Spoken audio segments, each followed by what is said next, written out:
55 55 और 95 हर उम्र के लिए यकसा मुफीद, मफाद आम्मा का आलम बरदार। जरूर सब्सक्राइब करें, लाइक करें, शेयर करें और बेल आइकन प्रेस करना न भूलें। Rabbani the scholar YouTube channel.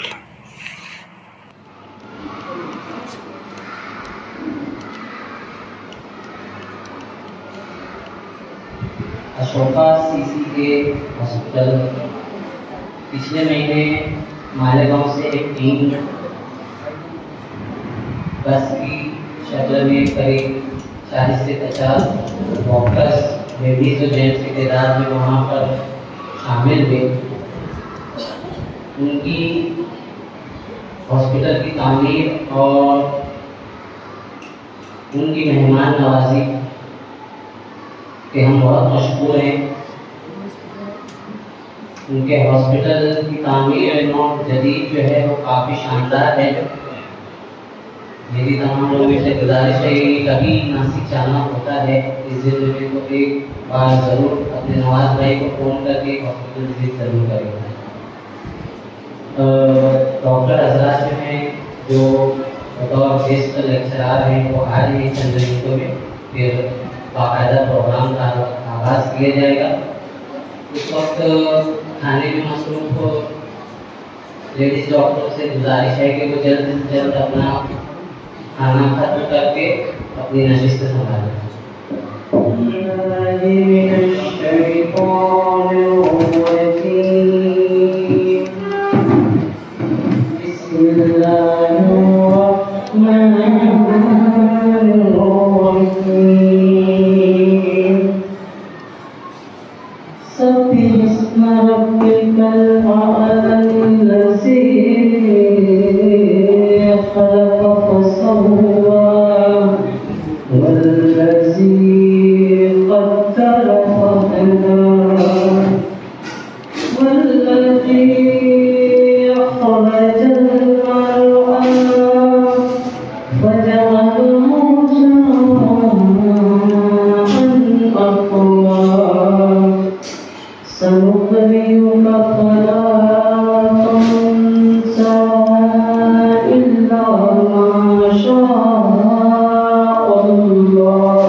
बहुत बहुत शुक्रिया आपकी आमद का, आपके कीमती वक्त के देने का। मैं आप लोगों को इंतहाई मुख्तसर अल्फाज में ये बताना चाहूँ कि Ashoka CCA hospital cancer hospital के नाम से जो नासिक में एक दूसरा महाराष्ट्र का सबसे बड़ा कैंसर हॉस्पिटल वजूद में आया है और माशाअल्लाह उसकी कामयाबी उसकी गुज़िश्ता कारकर्दगी से भी ज़ाहिर होती है। और मज़ीद इसके अंदर जो है लेडीज़ ऑन्कोलॉजिस्ट की एक बासलाहियत टीम इनके साथ जुड़ी हुई है। उन्हीं 3 बासलाहियत डॉक्टरों की टीम में पहला नाम आता है डॉक्टर श्रुति काटे मैडम। ये जो है मैं चाहूँगा इस्तेमाल करें और मुख्तसर इंट्रोडक्शन में देता चलूँ कि उन्होंने मेडिकल ऑन्कोलॉजिस्ट की एक वसी खिदमत का सिलसिला गुज़िश्ता 8 सालों से चालू है उनका। उनकी तारीख में उनकी तहकीकी पेशकशों की ताज़ी दीवार शामिल है जो पेचीदा फिक्री नताइज को मौसर तरीके से पेश करते हैं। मैडम ने अपना MBBS करने के बाद MBBS उन्होंने लेडी हार्डिंग मेडिकल कॉलेज से शुरू किया जो कि दिल्ली यूनिवर्सिटी में मौजूद है, और Maulana Azad Medical College Delhi University general medicine में MD की डिग्री हासिल की और टाटा मेमोरियल हॉस्पिटल मुंबई से मेडिकल ऑन्कोलॉजी में DM के साथ मजीद महारत हासिल की, जहां उन्होंने मेडिकल ऑन्कोलॉजी के शोबे में सीनियर रजिस्ट्रार और लेक्चरर के तौर पर भी अपनी खिदमत अंजाम दी। अपने पूरे करियर के दौरान मैडम फेफड़ों के कैंसर, छाती के कैंसर और हेमेटोलॉजिकल अवाजात में खास तवज्जो के साथ उसी पैमाने पर अपनी खिदमत अंजाम दे रही है। उनके पेशा वराना सफर में मरीजों की देखभाल, तकनीकी तहकीक और तालीमी रहनुमाई में अहम किरदार शामिल है जो ऑन्कोलॉजी में बेहतरीन कारकर्दगी के लिए उनके अज़्म की अक्कासी करता है। मैं डॉक्टर तस्लीम मैडम साहबा से दरख्वास्त करूँगा जो कि वर्किंग बॉडी की एक इंतहाई सीनियर और बाल रुकन है कि वो डॉक्टर श्रुति काटे मैडम का फूलों के जरिए इस्तेमाल करें। मैं इस दौरान आप लोगों से गुजारिश और भरपूर तारीफों के साथ आप इन लोगों का इस्तेमाल करें। डॉक्टर श्रुति काटे मैडम तहकीक में खासतौर पर शामिल रही है, मुताबिक अफराद को हिस्सा डाल रही है। इस काम में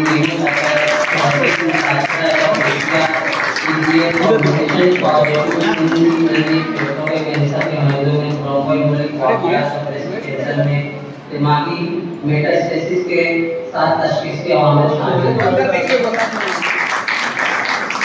अपनी तहकीक की शराकत के अलावा डॉक्टर काटे मुख्तलिफ बैनुल-अक़वामी कॉन्फ्रेंसों में अपने नताइज पेश किए। Society of nuclear medicine, Indian conference breast cancer जैसे इसमें आदमी कॉन्फ्रेंस बराए फेफड़ों के कैंसर और नामवर प्रोग्रामों की उनकी पेशकश की ऑन्कोलॉजी की कम्युनिटी में उनकी मोहब्बत की अक्कासी करती है। उन्हें टोरंटो कनाडा में फेफड़ों के कैंसर के लिए 19वीं आदमी कॉन्फ्रेंस में पोस्टर प्रेजेंटेशन के लिए डेवलपिंग नेशन ट्रैवल अवार्ड भी मिला हुआ है।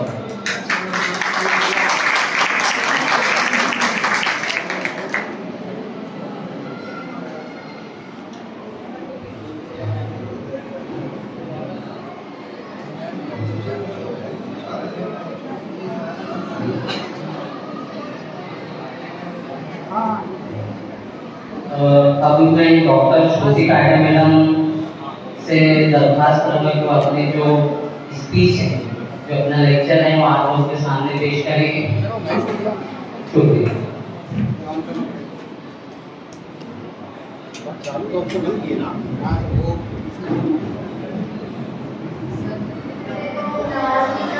हमें यहाँ पे आमंत्रित किया, सभी लोगों ने जो इतने अच्छे से शब्द कहे उसके लिए बहुत ज़्यादा धन्यवाद। और आप लोग अपने बिजी शेड्यूल्स में से वो प्लीज फटाफट खत्म करके आए यहाँ पर लेक्चर सुनने के लिए, बहुत बहुत धन्यवाद। तो हम सब ये समझते हैं कि कैंसर का प्रमाण जो है बढ़ रहा है। क्या आप लोग सब ये जानते हैं कैंसर का प्रमाण बढ़ रहा है?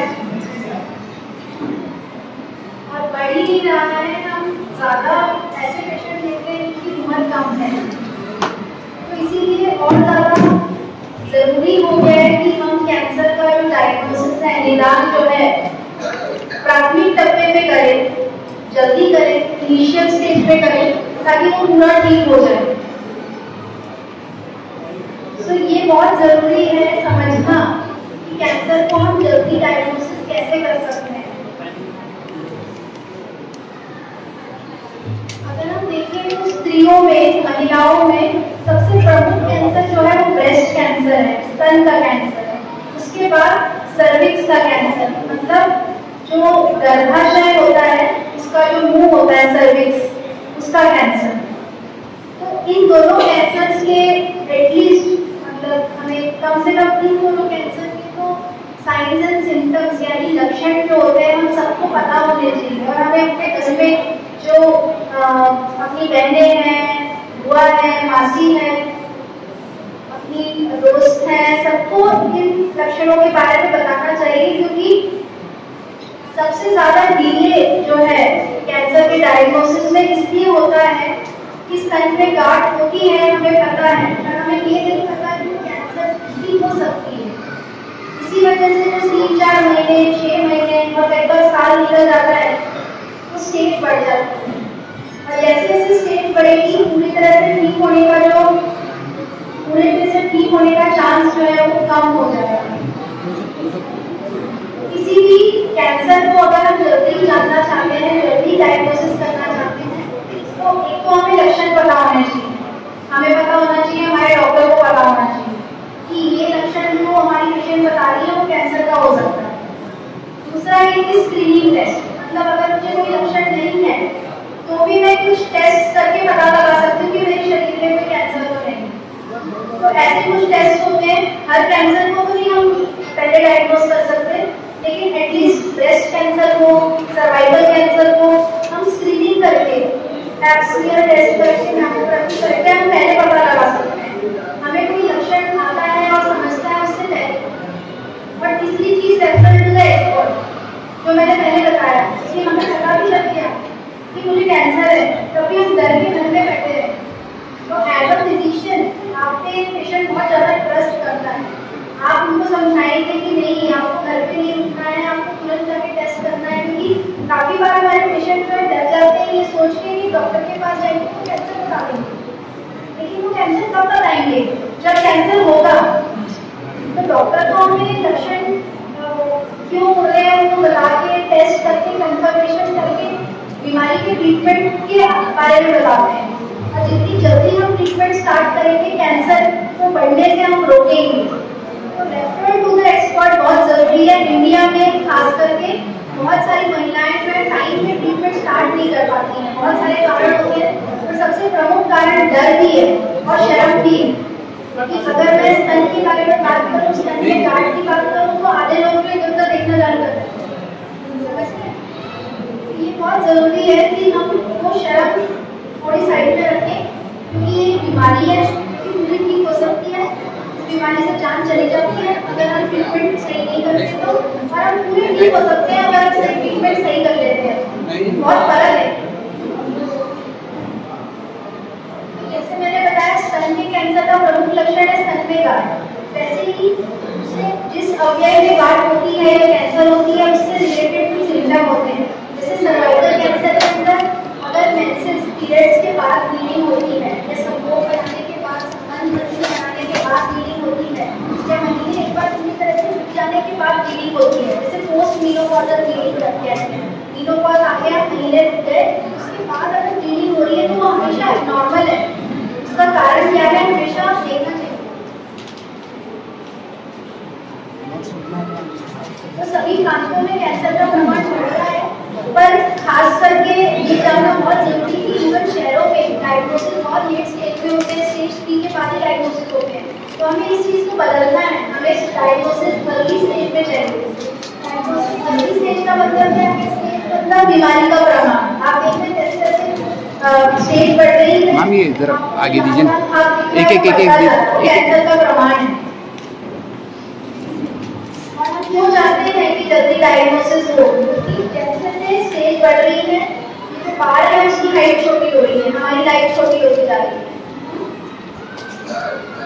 तो इस तरह से भी हम कैंसर का पता लगा सकते हैं जब कोई गांठ नहीं है, सिर्फ मैमोग्राफी देख के। लेकिन क्या होता है कि हमारे यहाँ डायग्नोसिस बहुत लेट होता है, जबकि स्किन तक कैंसर आया हुआ होता है। उसी तरह का एक अवयव है प्रोस्टेट ग्लैंड। तो पुरुषों में ये अवयव होता है और जो पेशाब की थैली होती है उसकी बहुत खांसने में अफेयर होता है। छोटी सी गांठ होती है तो कुछ भी उसको सिम्टम नहीं आते हैं। जब वो पेशाब की गांठ में प्रेशर देने लग जाती है वो गांठ तभी सिम्टम आते हैं और तब तक वो कैंसर ऑलरेडी थर्ड स्टेज का हो गया होता है। तो खून में हम एक prostate specific antigen PSA test करके, क्योंकि ये खून टेस्ट है, हम कैंसर को अर्ली स्टेज में डायग्नोज कर सकते हैं। तो हमारा सबसे पहले फर्ज है हम अपने पेशेंट्स को उनकी उम्र देखिए वो टेस्ट लिखें। तो पुरुष है 60 साल की उम्र के बाद उनको हर साल PSA करवाना है। महिला है 45 की उम्र के बाद हर साल उनको मैमोग्राफी करवानी है, पैप स्मीयर करवाना है। तो यही सब स्क्रीनिंग गाइडलाइंस है कि 40-45 की उम्र के बाद हम हर साल मैमोग्राफी का टेस्ट करवाएं। 30 की उम्र के बाद हम हर 3 साल में एक बार पैप स्मीयर टेस्ट करवाएं। जो सर्वाइकल कैंसर है उसके लिए पैप स्मीयर का टेस्ट बहुत ही महत्वपूर्ण टेस्ट है, क्योंकि किसी भी गायनेकोलॉजिस्ट के पास हो सकता है रिपोर्ट 1 दिन के अंदर आ जाती है। जो भी लोग तंबाकू खाते हैं, जो भी आपके पेशेंट तंबाकू खाते हैं और उनको छाला हो गया मुंह में या लाल सफेद दाग हो गया है या दांत जो है ढीले पड़ रहे हैं, तो ये सिम्टम हो सकता है मुंह के कैंसर का। तो इसमें कोई भी और उपचार ना करें और तुरंत उनको बायोप्सी करने के लिए करें। तो स्पेशली जो बैड हैबिट्स है तंबाकू गुटखा और स्मोकिंग के पेशेंट्स, उनको जल्द से जल्द उनके कैंसर के लिए ये करें, क्योंकि काफ़ी बार डेंटिस्ट के पास या फिजिशियन के पास वो क्रूशियल टाइम जो है, महत्वपूर्ण टाइम जो है वो निकल जाता है और वो कैंसर बढ़ जाता है। तो हम अपने कैंसर के रिस्क को कम कैसे कर सकते हैं?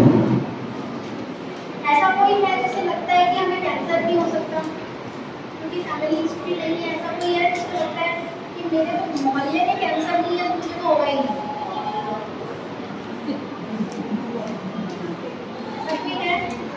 क्या हम कैंसर से बच सकते हैं?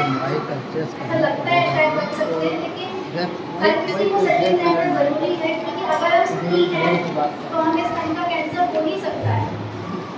अगर बात बहुत मुश्किल है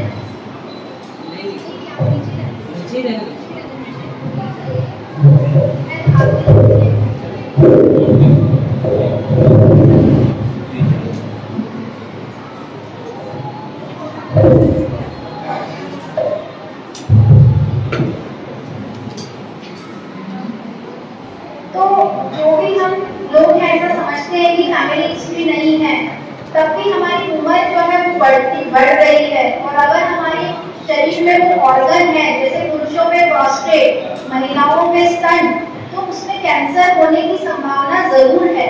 वो संभावना बढ़ सकती है, घट सकती है हमारी हैबिट से। सपोज अगर हमारा वजन ज्यादा है या हमने अपने बच्चे को दूध नहीं पिलाया था किसी भी कारण से, जैसे बच्चे नहीं हुए हैं, इनफर्टिलिटी का हमने ट्रीटमेंट लिया हुआ है, या हम हॉर्मोन्स का ट्रीटमेंट लेते हैं, या हम मदिरा पान करते हैं, या हम तंबाकू खाते हैं, स्मोकिंग करते हैं, ये सारी चीजें हमारे कैंसर होने के रिस्क को बढ़ाती है। और ये ना करना, हेल्दी लाइफस्टाइल, ताजे फल और सब्जियां खाना, अपने खाने में हमेशा फाइबर का इंटेक रखना, ये सारा वजन को हमेशा नियंत्रित रखना, ये हमारे कैंसर के रिस्क को कम करता है। पर कम और ज्यादा, जीरो कभी भी नहीं होता है। इसीलिए हमें सचेत रहना है, लक्षणों के बारे में जानना है और नियमित रूप से टेस्ट करने हैं। तो तंबाकू सेवन किसी भी रूप में हमारे शरीर को कोई फायदा नहीं करता है और बहुत सारी बीमारियां हो सकती हैं और कैंसर उसमें एक प्रमुख बीमारी है। हमें अपने बच्चों को हेल्दी लाइफस्टाइल के लिए एजुकेट करना चाहिए, देखना चाहिए कि उनके खाने पीने में फाइबर, फल, सब्जियां ये सब इंक्लूडेड है या नहीं, वो खेलने बाहर जाते हैं कि नहीं, वो उनका वजन नियंत्रित है कि नहीं, क्योंकि जिन बच्चों का वजन बचपन में ज्यादा होता है, बड़े होकर उनका वजन हमेशा ज्यादा ही रहता है, कम करना मुश्किल होता है। और सिर्फ कैंसर ही नहीं, ब्लड प्रेशर, शुगर, ऐसे काफी सारी बीमारियां होती है जिसका प्रमाण बढ़ सकता है। इसी के साथ हमें अपनी बच्चियों को 9 से 14 उम्र की साल की उम्र में जो बच्चियां हैं उनको HPV, ह्यूमन पैपिलोमा वायरस जो कि हमें सर्वाइकल कैंसर होने से बचा सकती है, वो वैक्सीन हमें जरूर दिलवाना चाहिए। तो अगर हमारी बच्ची की उम्र 9 से 14 साल है तो 2 डोज इस वैक्सीन की अपनी बच्चियों को जरूर दें। अगर उम्र 14 साल से ज़्यादा है तो हम 25-26 साल की उम्र तक, जब तक सेक्सुअल मैच्योरिटी नहीं आई है, मतलब जब तक शादी वगैरह नहीं हुई है बच्ची की, हम ये वैक्सीन लगवा सकते हैं। लेकिन 14 की उम्र के बाद हमें 3 डोज वैक्सीन के लगाने होंगे। तो जरूर ये वैक्सीन अपने बच्चियों को दीजिए। वैक्सीन सेफ है, हर जगह उपलब्ध है। तो अब सभी गाइडलाइंस जो है, ये इंडियन गाइडलाइंस है, ये कहती हैं कि हमें अपने बच्चों को वैक्सीन जरूर देनी चाहिए। तो नियमित टेस्ट, सारी लक्षणों की जानकारी, अच्छा आहार, वजन को नियंत्रित करना, वैक्सीन दिलवाना बच्चों को, और उसी साथ नियमित रूप से टेस्ट करवाना। हमें हमेशा ध्यान रखना चाहिए कि हम कैंसर की रोकथाम करने में और उसको जल्द से जल्द डायग्नोज करने में, अगर वो किसी भी कारणवश हुआ है या शरीर में उसका प्रवेश हो गया है, उसे जल्द से जल्द डायग्नोज करके उचित उपचार लेके हम उससे पूरी तरह से ठीक हो सकते हैं।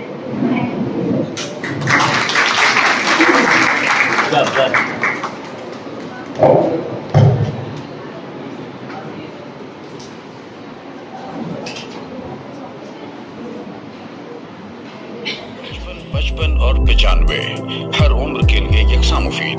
मफाद आम्मा का आलम बरदार। जरूर सब्सक्राइब करें, लाइक करें, शेयर करें और बेल आइकन प्रेस करना न भूलें। Rabbani the scholar YouTube channel.